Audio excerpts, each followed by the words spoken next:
So welcome to Getting More Out of Your Sleep. Again, my name is Pierre-Etienne Vannier. You may call me Pierre. I acknowledge that this is quite a mouthful, so I go by Pierre. I'm in between Egypt and the US and many other places. I'm originally French. I used to live in Glendale for many years. And today, it's a pleasure for me to be back and to share with you some of the lessons I've learned working with people dealing with cancer for the past decades. So I'm a mind-body practitioner specialized in nervous system regulation. So I really help people to restore balance in their nervous system. I have a part with a particular focus on trauma recovery and building resilience, which is really mean like how can I learn to feel safe, to feel what I need to feel, knowing that the goal is for you to acquire some tools, to acquire some skills so you can bring your nervous system back into balance. The premise of my work is that you are designed to heal. We just need to get out of the way. So for the past, since 2014, I've been collaborating with Huntington Health, Cedars-Sinai in Pasadena, formerly Huntington Memorial Hospital. And in that almost decade, I've provided more than 5,000 services to cancer patients, to their loved ones, to clinical staff. I've been a co-investigator in a research on fostering post-traumatic growth. Many of you are familiar with post-traumatic stress. Post-traumatic growth is the flip side of post-traumatic stress. It's really the opportunity to rise from these challenges and to become the next version of yourself. And I've also been teaching pain management to Huntington nurses using mind-body practices. So when we talk about mind-body practices, we're talking about practices that are safe, self-managed, non-pharmacological, and cost-effective, because once you've learned them, you're able to use them at your convenience. And I've worked with a whole bunch of other organizations in the LA area, UCLA Center for East West Medicine, USC, Adventist Health, and so on and so forth. We have a little less than an hour today. So I'd like for us, there's two main goals today: to empower you with effective strategies for enhancing your sleep quality and quantity. It's not just about sleeping longer. It is also about sleeping better. And sometimes it is about sleeping less, but having a more restful night. And I'm hoping that by the end of this presentation, you will have identified at least one strategy that you'd like to integrate into your routine starting tonight. Now, obviously, I can't do it for you, only you can do it, but you will be provided with quite a few ideas and strategies. And I hope you'll find one that you'll be willing to try. You're here, so I'm assuming everybody's interested in sleeping better. So I'm assuming also you'll be open maybe to trying things out. So the outline for today is that we'll do a quick check-in. As Alison mentioned, this is an interactive session. This is not a webinar for me to talk to myself. It's also for us to interact. The chat is open. You're welcome to share questions. If that question, if the timing of that question is for me to answer in the moment, I will. If not, don't worry, we will take a few minutes towards the end so that we can answer all your questions. So you can pop your questions in the chat. You can pop your comments in the chat. And I will also at some point invite you, we'll brainstorm together. So we'll discuss why we're here, and we'll talk about the theory and the practice around improving your sleep, primarily around your environments, your habits, and the practices that you can integrate into your routine. Today, we'll focus specifically on breathing and meditation, right? Knowing that there's many things that you can do, but we have, a limited amount of time. So we're going to focus on breathing and meditation. So we always start with, I like to start always with taking the temperature of this group and where we are, which can help both you to kind of pay attention to where you're at, also to kind of reflect on what is one word to describe your sleep. And I'll give you an idea also of where we are collectively. So if you can please stick to the chat. And you can access the chat in your taskbar at the bottom of the screen if you're on a laptop, or on, you may need to tap if you're on a smartphone or something like that. You may need to tap on the screen. I'd like to invite you to take to the chat and share 2 words, please. The first word would be how you're feeling right now, how you feel in this very moment, not how you've been feeling lately, but right here, right now. And the second word would be to describe your sleep or your relationship with sleep. For example, right now I'm feeling calm. It's a close second to feeling hot. It's hot in Cairo right now. And one word to describe sleep is evolving or improving, right? These are my 2 words. So let's check in the chat here. Fran is feeling sleepy. Alison is grateful and her sleep is inconsistent. Stephanie feeling scattered. Sleep is also inconsistent. Evelyn feeling rested.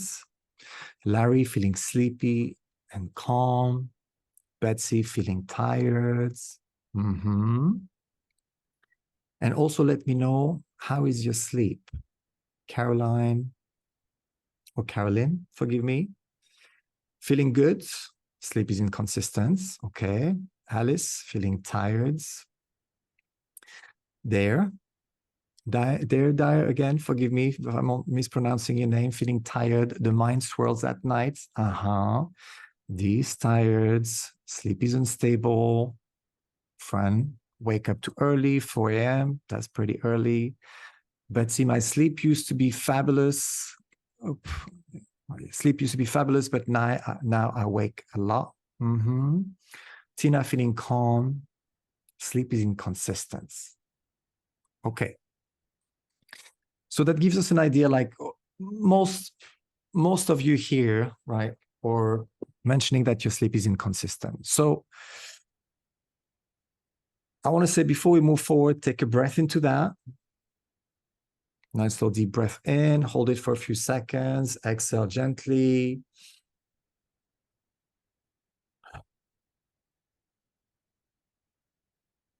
And let's remember why we're here.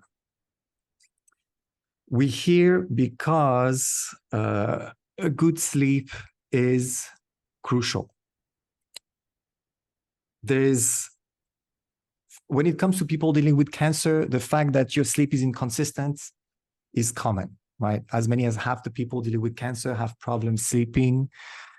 Most of the time dealing with insomnia, so difficulties to fall asleep or difficulties to stay asleep, and also an abnormal sleep-wake cycle. Why is that? Because maybe there's some physical changes. Some of you have had surgery. There's some side effects to your treatments. They may have some repeated stays or long stays in the hospital, et cetera, et cetera. And one primary reason here is stress. And my main message here, after working for decades with people dealing with cancer, and prior to that, I was actually working with people living with HIV and AIDS for another decade, is that you can improve your quality and your quantity of sleep by changing your environment, by changing your habits, and by changing your practices.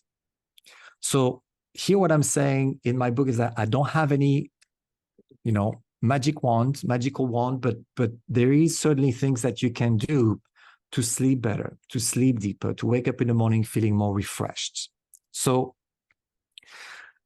a good night's sleep, obviously, I'm not here to convince you that you should be sleeping better. That's why you're here. Let's remember that if you sleep better, you'll have a sharper brain, that'll improve your cognitive function, your memory, that will help with emotional regulation, right? Not to be maybe more compassionate towards our loved ones, the people we're dealing with. And also to remember that if you're dealing with insomnia, you're 5 times more likely to deal with depression. And you have, greater chances to have anxiety and panic disorders and so on and so forth. If you sleep better, you'll have a healthier heart. Obviously, while you sleep, your blood pressure will go down. And so you'll give your heart and your blood vessels a bit of a rest. Study your blood sugar during your sleep. Again, this slow wave part of your sleep cycle, the amount of glucose will drop, or the amount of glucose in your blood will drop. While you sleep, you're going to reduce stress and inflammation.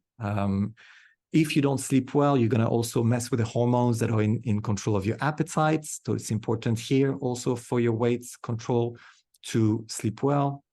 And finally, last but not least, or one of the many benefits here, is that your immune system can also become stronger, which is really important at this stage of your life.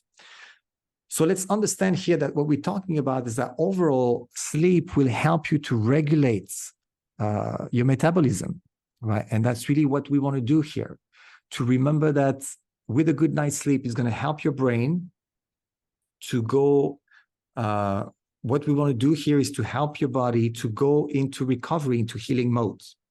Many of the people I'm working with are stuck in survival modes, in stress modes.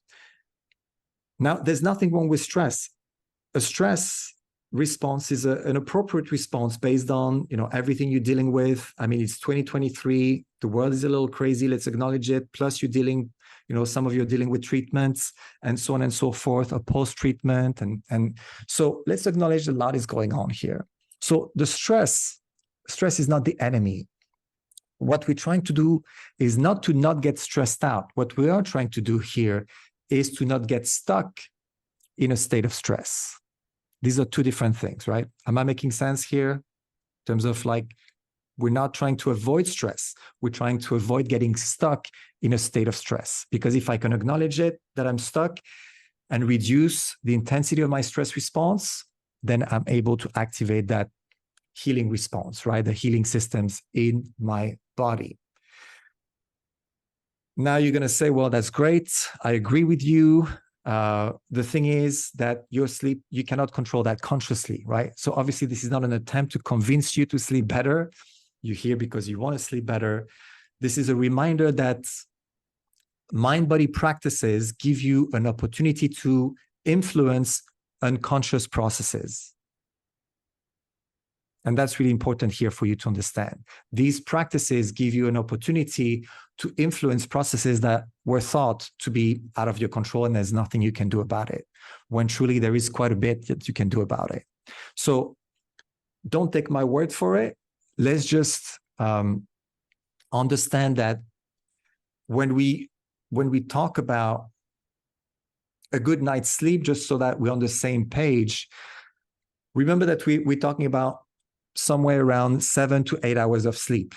Less and more is not necessarily beneficial, right? There's actually some research showing that people who slept longer than 8 hours sometimes may have more calcium buildup in their heart arteries. They may have less flexible leg arteries, and so on and so forth. So we're really looking for that sweet spot of 7 to 8 hours. And the fact that, and this is what we're aiming for. And when we use mind-body practices, what happens? So I wanted to share a couple of testimonials with you of people who've been attending my groups. And I'll mention it at the end through Huntington Health Cedars-Sinai. I'm getting used to the new name. We are offering free programs, ongoing programs. Every other Wednesday, we have a community gathering online. Every Tuesday, we have a class, and I have about 5 or 6 different programs designed to help you acquire skills and tools. And these programs are free to you, and you're welcome to join us. I'll share more information about that later. So people dealing with cancer who've joined this program, what did they say? Right? I now have a deeper understanding of the value of breathing consciously to not only the healing of my physical body, but also to my emotional, mental, and even spiritual well-being. My sleep has improved, and when my mind slows down, I have room in there for more positive thoughts. This is huge for me. I've greatly benefited from the session, for they've given me the ability to detach and feel safe. Now, notice that this is in bold because the concept of safety is crucial. The reason why your body is not going to go into deep sleep is because of a perception of a lack of safety. right? Again, remember what I mentioned earlier. If you're in survival mode, you cannot be in survival mode and healing mode at the same time, right? So activating that parasympathetic response, that healing response is crucial. That person mentioned, I really do sleep better at night, while my brain or anxiety does not stop because of some physical discomfort. I practice what I've learned in class, and I'm able to ease myself into sleep or a much healthier place mentally. It's so much better for me than taking a pill. And somebody else mentioned, I was surprised by the rapid improvement in my sleep, which had been poor for many years. Lastly, my meditation and relaxing skills have greatly improved. Each class, my skills improve. So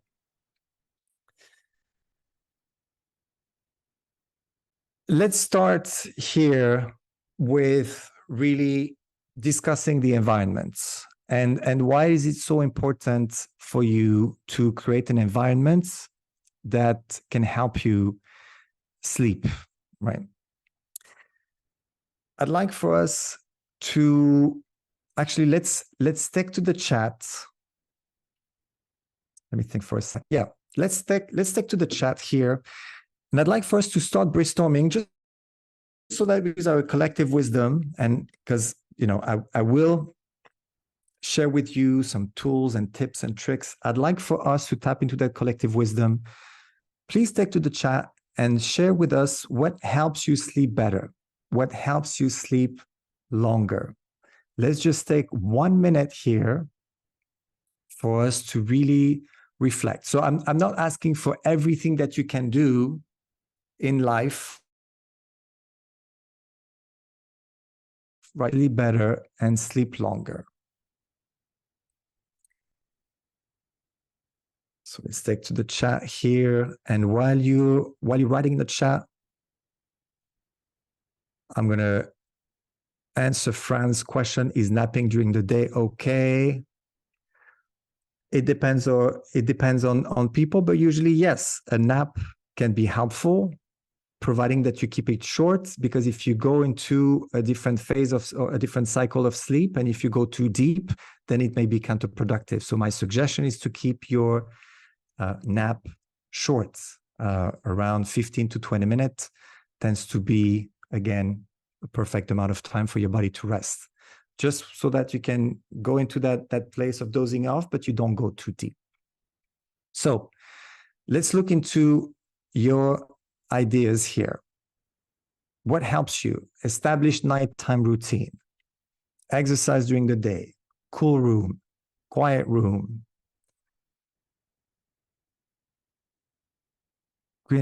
Get rid of something that's on my mind. Give myself time to wind down. I'm getting some direct messages that I trust or actually address here. They're part of the brainstorming. My issue is falling asleep. So reading something boring sometimes helps, right? A dark room, dark, cool room, meditation, melatonin, reading my devotional and Bible before going to bed, watering my plants before I sleep, CPAP, no nap, exercise, no electronic before bed, focus on belly breathing. Okay. All right. Is there anything else here that you have found helpful to help you sleep better?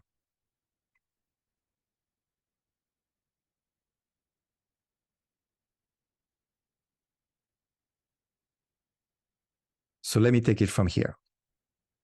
Here, I'd like to add a few things, and the list is long. So I want to spend more time on practices, but briefly cover, electricity is back. So let's remember that the aromatherapy, right, can be helpful. Essential oils can be helpful. Relaxing music. I don't think anybody here mentioned the environment. You may use white noise, you may use relaxing music, sounds of nature, and so on and so forth. Some of you may find it helpful to use a weighted blanket, especially for people dealing with anxiety. When you find yourself being a little restless, a weighted blanket can be very helpful. I suggest to check the different weights. If it's too heavy, it might feel a little paralyzing. If it's too light, it might not be enough for you. So you can look up weighted blankets. Some of you mentioned the dark and a quiet room. So let's remember that blackouts or a sleep mask are very important.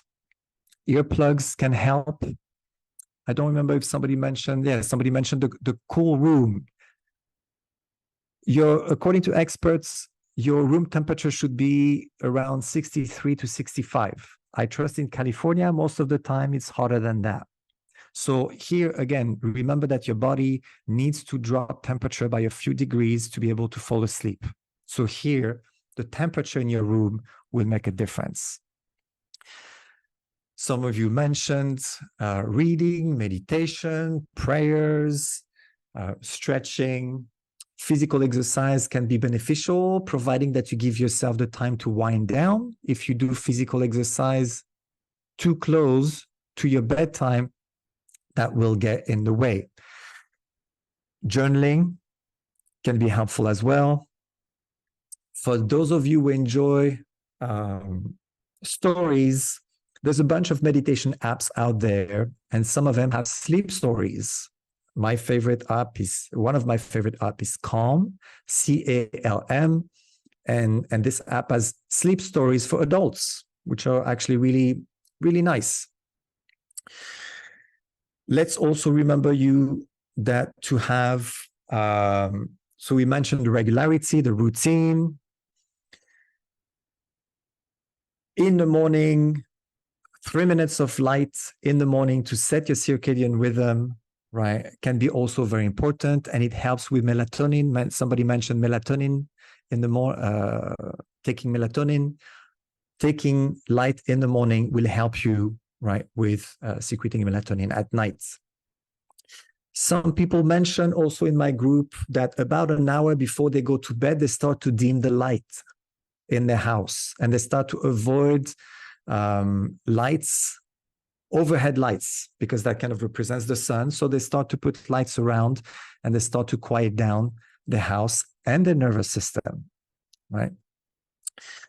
And finally, there's a few things that you may add to your list of, I would call them gadgets, but they can be helpful. One of them is called the Dodo, D-O-D-O-W. That's a device, and I'm not promoting it just because it was developed by French engineers. It's a device that's going to project a little halo of light on your ceiling, and that halo of light will expand and contract, and you're supposed to follow the size of that circle and to match it with your breathing. So when that circle expands, that circle of light that is projected on your ceiling grows bigger, you breathe in, and when the circle gets smaller, you breathe out. And what's going to happen basically is that light, it's kind of a guided breathing practice, similar to what we're going to do in a few moments from now. And what's going to happen here is that it will bring your heart rate and your breathing at around 6 breaths per minute, which is optimal for your body to drift off, right? So Dodo is the first one. And I would also like to mention Flowly. I have to confess here that I was part of the team of Flowly to develop its virtual reality technology for stress management. So Flowly, F-L-O-W-L-Y, again, gives you an opportunity to immerse yourself into a virtual world designed for, again, stress management and to help you sleep. Lastly, I do want to mention here, or actually I'll wait. There's another couple of advice that will come later. Things to avoid. I'd like for you to remember here, and I'm talking to you, I'm talking to myself as well, to avoid devices at least a couple of hours before you sleep. Nobody likes to hear that, including myself. However, if you want to improve your quality of sleep, avoiding devices at least 2 to 3 hours before you sleep will make a great difference. At the very least, if you're still watching TV or your computer, or if you're on your phone, try to use blue light glasses, right? You can order that. It's quite easy. And at least it will, minimize the amount of blue light that you're getting that's going to stimulate your brain.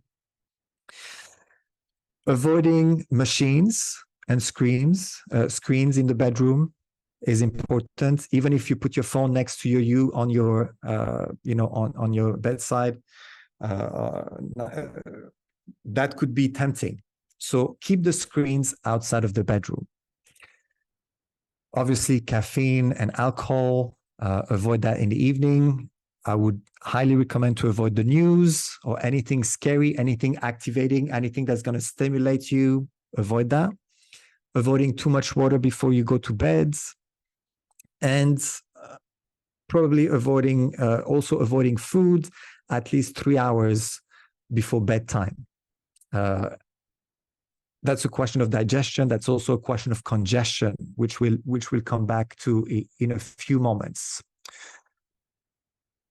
So this is what can be done, and this is what should be avoided. Now, I'm curious, from the list that we talked about, from what some of the people mentioned, from what I've mentioned, what is one thing you'd be willing to try?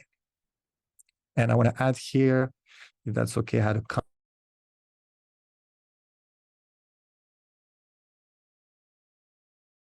citrates and magnesium with protein before bed can help a great deal, right? Yeah, magnesium, even magnesium spray.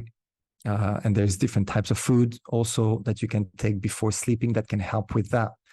Now, out of everything I've mentioned and everything that was shared here, I'm curious, what is one thing that you'd be willing to try for 1 week based on what I've talked about? Think about it. Take to the chat.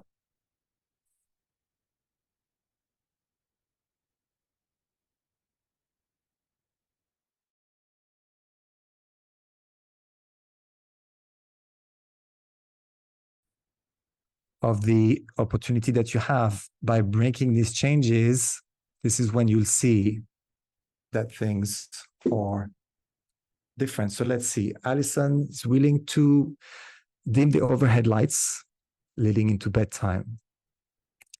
I do want to mention also that if there is some soft lights, like I know there's like beautiful alabaster lights and things like that in home, right, can be very soothing. So let's remember that. Ruth is open to trying slowly. D, I got the message directly. I trust, again, here's for everybody. Turning laptop off 2 hours before sleep. Tina is open to slowly. Caroline is willing to avoid the devices 2 hours before bed. Betsy, no electronics. Stephanie, dim the lights. Fran, I go to sleep easily. I just wake up too early. Right. Pets out of my room would probably help me. I don't know. I have 5 cats out of the room and they still wake me up at 4 a.m. So that's what it is. Okay.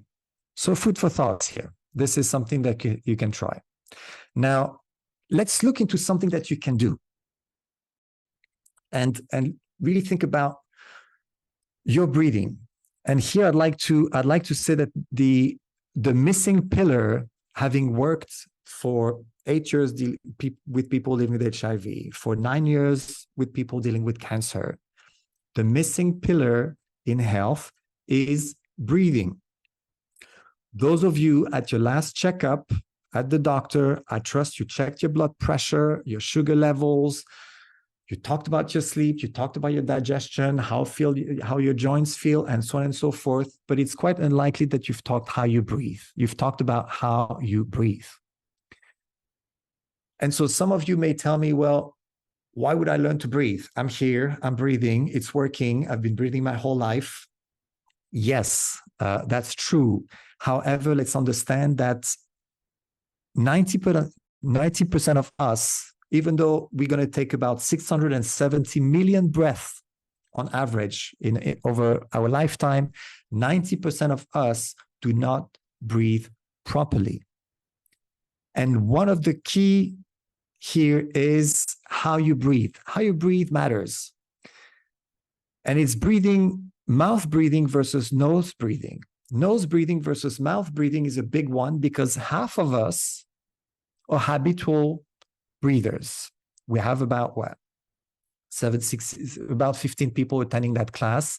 Probably 7 or 8 of you are probably habitual mouth breathers, and potentially more because women and children are actually suffering more from mouth breathing statistically.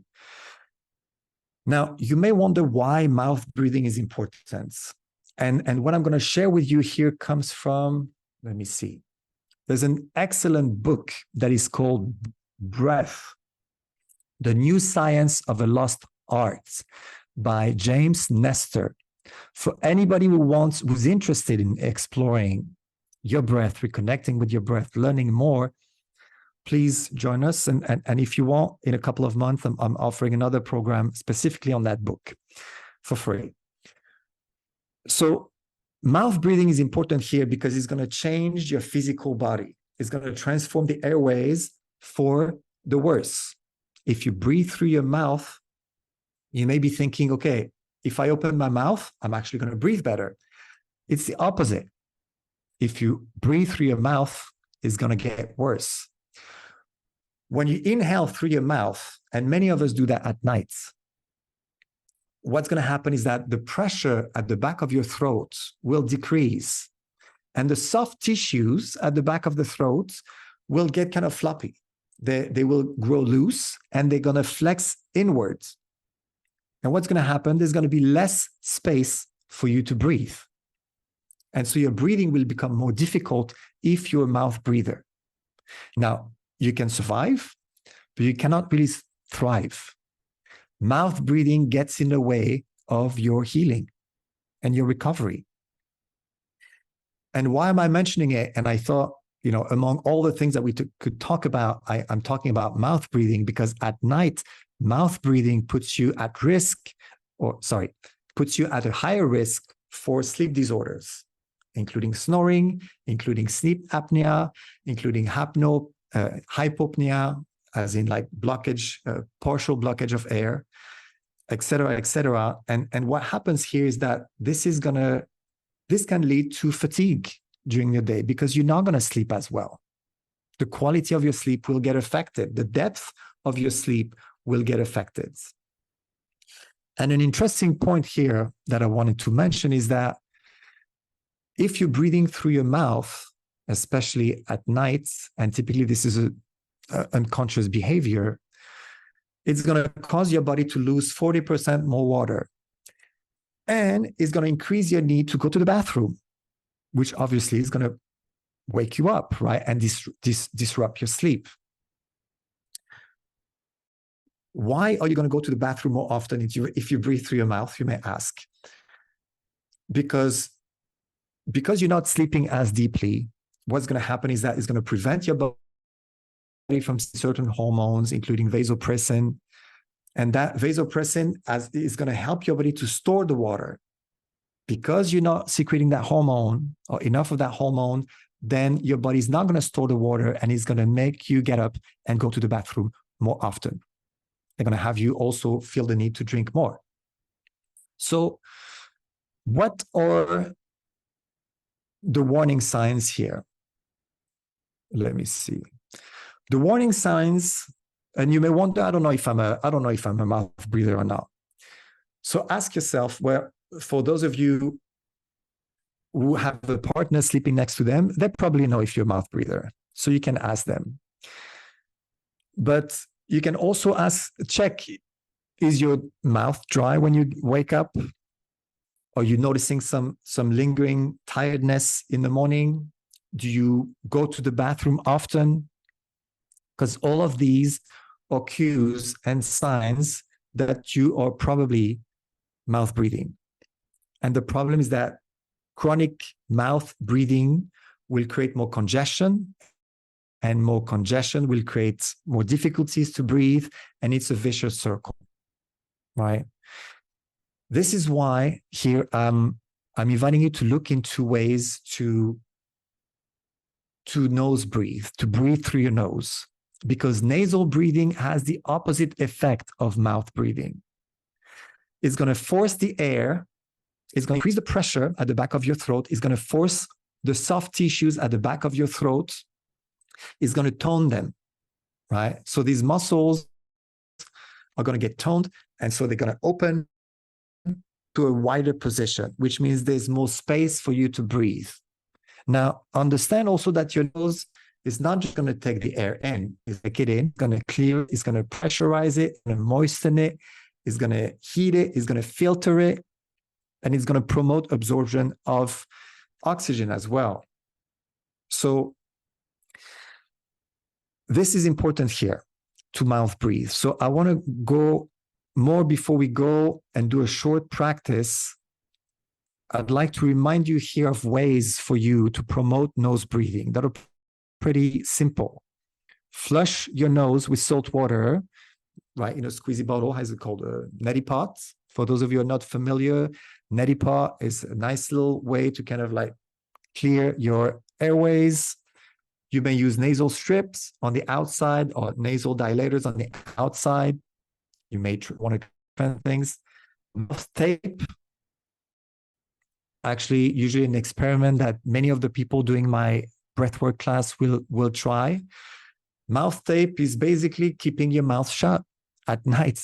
And my wife actually really enjoyed me having my mouth shut at night.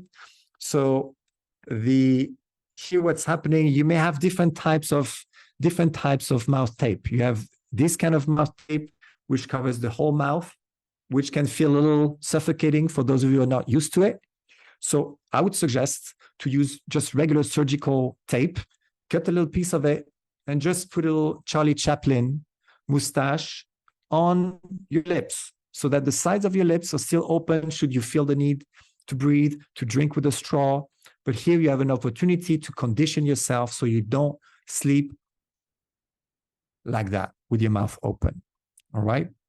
And I do want to mention also something I've been personally experimenting with, something that's called sleep-o-care. In one word, it's kind of a mouth guard that's also going to prevent you from breathing through your mouth, right? And so it's a mouth guard that holds the whole mouth, and it's called sleep-o-care. I don't have any, I don't make any money from recommending these. These are all things that I've experimented with and I found helpful. And probably the most helpful thing you can do are breathing exercises. I've mentioned that these soft tissues will open and close depending on how we breathe. So here, breathing exercise is the most important thing you can do before, in order to improve your breathing. So without further ado, let's take 7 to 8 minutes here. We'll keep a few minutes for questions at the end. I want to take 5 to 7 minutes just to do a very simple breathing exercise. And that's breathing exercise I teach to many people. This is a mix, and we're going to do the short version here because sometimes you have half an hour and you can listen to a 30-minute sleep story, and sometimes it's 3 o'clock in the morning. You don't want to do this, and you want to just do a relatively short practice. So for those of you who are interested here in practicing, I'm going to invite you sitting comfortably to make sure that your back is straight. You're not slouching, you're not collapsing, right? Your airways here or clear. Let's take a nice slow deep breath in, starting with a full exhale. So empty your lungs. Take a nice slow deep breath in, hold it at the top for a few seconds. Exhale slowly.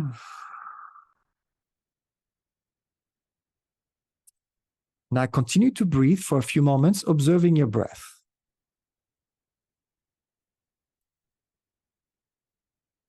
Now please make sure that you're breathing in and out through your nose.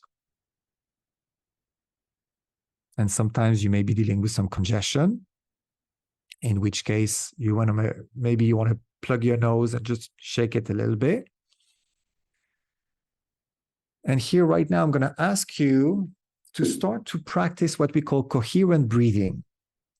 Coherent breathing is when your inhale and your exhale have the same length. So become a little bit more aware of your breath and make sure here that your inhale and your exhale last for the same amount of time.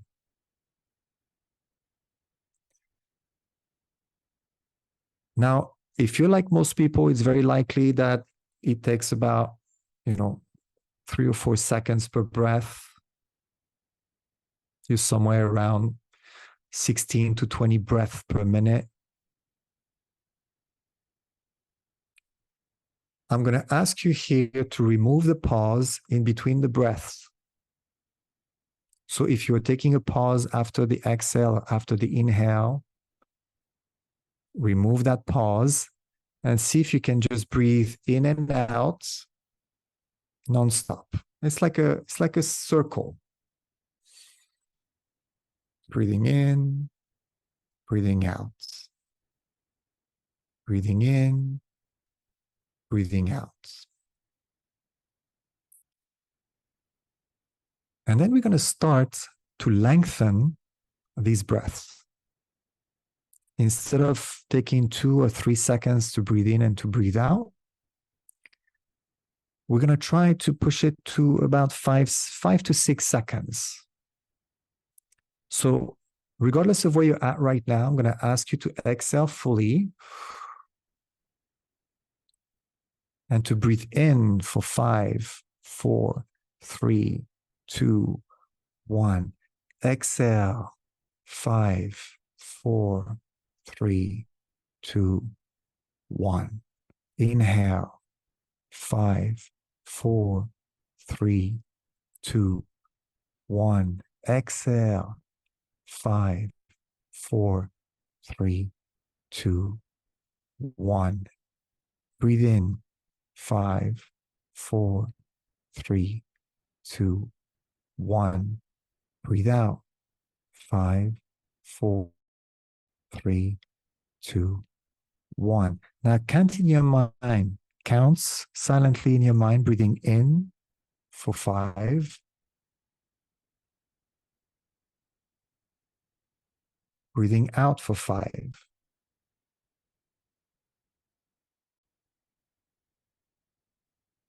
In for 5.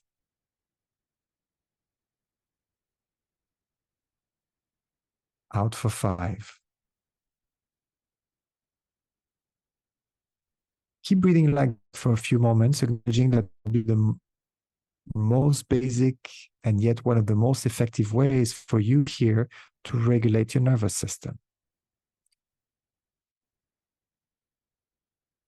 And if you're at home and maybe you're listening to this recording and you want to go a little deeper into this practice, you may pause it, continue.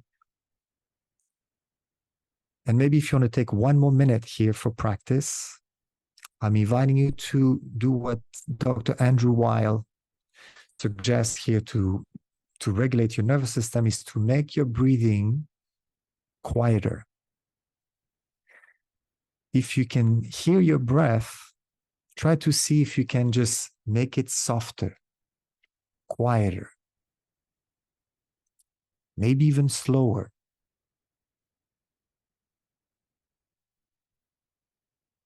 And you may stay here for a few moments. If that feels comfortable, you're welcome to close your eyes down.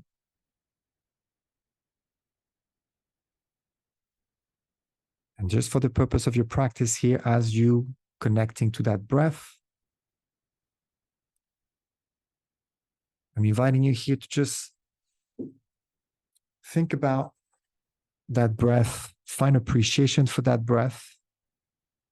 Let it be gentle, soft, quiet, slow. And I'm going to invite you to imagine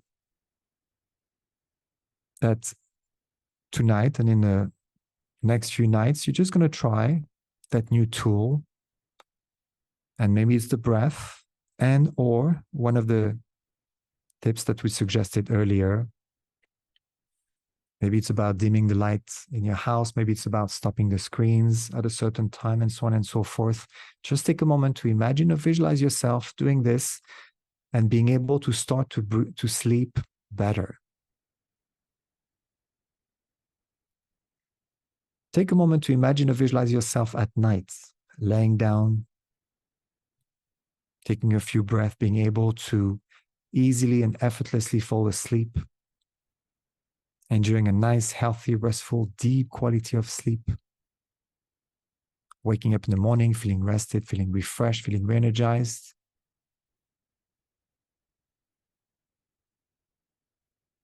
But right now, it's almost time for us to move on. So I'm going to invite you to just wiggle your fingers, to wiggle your toes, to gently open your eyes. Take a moment to look around, taking in your environment. If you need to give yourself a little stretch, you're welcome to do so. And I'm going to ask you one more thing here, to just take to the chat one more time and to put 1 or 2 words as to describe how you feel right now. And that's not for me, that's for you. It's an invitation to pay attention to how your body responds to this type of practice. I also want to say, if you have any questions, drop them in the chat right now. And while you're doing this, I'm going to recap very quickly here for you to create the environment that promotes a better sleep. There's a lot you can do. We've talked about the environment. Number 2, look into your habits, improve the habits as needed. Number 3, invitation for those who are interested to join the programs I'm offering at Huntington Health, Cedars-Sinai. Our next meditation program will start on Tuesday, the 5th of September. You're welcome to join us. It will last for 6 weeks. Just drop me an email. My contact details are here. And so let's take to the chat here once again to see your feedback and your questions. Very rested, calmer, feeling relaxed. Yes. What can I do for jet lag? Same. Yeah, I feel you. I just came back from the US here. I'm still dealing with jet lag. I don't know. It's the same. It's the same than, feeling challenged with a normal sleep. Let me look at your questions here. We have another 3 minutes. How do I make sure that I mouth breathe while sleeping? Again, ask yourself, is your mouth dry? How often do you go to the restroom? Do you feel parched? Do you feel like you need to drink? That would be an indicator. And frankly speaking, if you're not sure, I would still try mouth tape. I would still try the tools we talked about because they're helpful. How often should we use the neti pot? I use nasal spot. I'm not sure. Nasal spray. Careful with the spray, chemical spray, because you shouldn't be using that too often. But just salt water would be fine. And you can use that. Typically, you can use that every night. That's fine. But if it's with chemicals, you shouldn't be using that too often. No.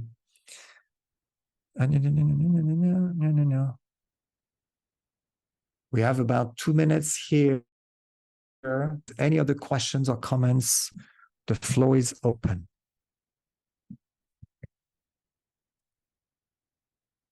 Yes, that's it. Yeah.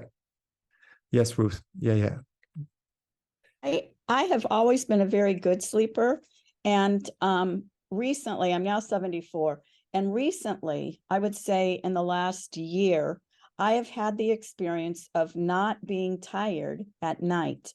So when it's typically my bedtime and I go through our general, routine with my husband, we'll watch a movie at night, and then here I will fall asleep, and then I'll get up to turn the house off and put things away. And I just don't get tired. So I haven't been going to sleep. I just keep being productive. But I'm going to sleep now when he might be waking up at 5:30 in the morning. And then I'll go to sleep and I'll set my alarm for maybe 5 or 6 hours and wake up an hour and a half later. So then last night, what happened, I was awake all day the night before, came home. We had a session, 4-hour session at church, came home. I said, honey, I'm so tired. I'm just going to bed. 5:30 at night, slept through until 3:30 this morning, did not move. Yeah. The answer is in the question, isn't it? I'm not sure. Yeah. So we spoke of the activity as well. I mean, let's acknowledge that as we grow older, we need less sleep. That's also the reality of things. So bearing that in mind, the question is really, how active should we be during the day so we actually are able to use that activation in our nervous system, so at night we feel comfortable. So invitation here to engage in some activity, because that can most likely help you with sleep. Thank you. We only had an hour. There's so many. Thank you, Ruth. Thank you, everybody, for being here. I acknowledge that that's a very broad subject with a lot to discuss. We can discuss it more if you guys, if maybe I'll be back, or maybe I'll see you in the Huntington programs or some other programs. I want to thank you very much for being here. Alison, anything else you wanted to mention? No, just on behalf of CSC, thank you so much, Pierre, for this amazing presentation and for providing the PowerPoint. I think it's really helpful to see the words. I think everyone's walking away with some tools. For those that are here, I am going to launch a quick workshop evaluation, and Pierre will let you go. Thank you so much for your time, and get some well-deserved rest tonight. Thank you, everybody. Have a beautiful day. Thanks, everyone. Talk soon. Thank you, Pierre. Bye-bye.